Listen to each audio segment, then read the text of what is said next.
యేసు రక్తమే జయం పరిచర్య ప్రైజ్ ద లార్డ్. మార్చ్ 20వ తేదీ 2025.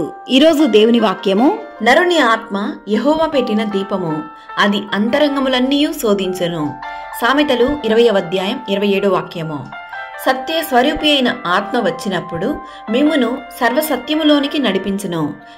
కీర్తనాకారుడు ఈ విధంగా అంటున్నాడు, నా దీపము వెలిగించు వాడవు నీవే, నా దేవుడైన యెహోవా చీకటిని నాకు వెలుగుగా మార్చును.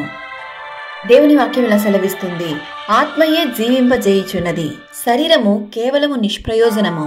నేను మీతో చెప్పి ఉన్న మాటలు ఆత్మయు జీవమునై ఉన్నవి. తన తండ్రినైనను తల్లినైనను దూషించు వాని దీపము కారు చీకటిలో ఆరిపోవును.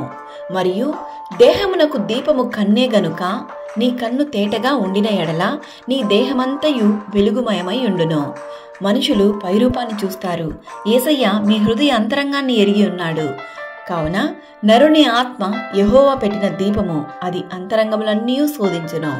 మనుషులకు మనం చేసే తప్పిదములు, పాపములు, చెడు అలవాట్లు, దుష్ట ఆలోచనలు తెలియకపోవచ్చు, కానీ సమస్తము ఎరిగిన దేవుడు నిన్ను చూస్తున్నాడు. ఆయన కన్నులకు అన్నీ తేటగా ఉండును. నీ దేహము దేవుని ఆలయము కావున నీ శరీరము ఎప్పుడునూ పరిశుద్ధంగా ఉంచుకొనుము.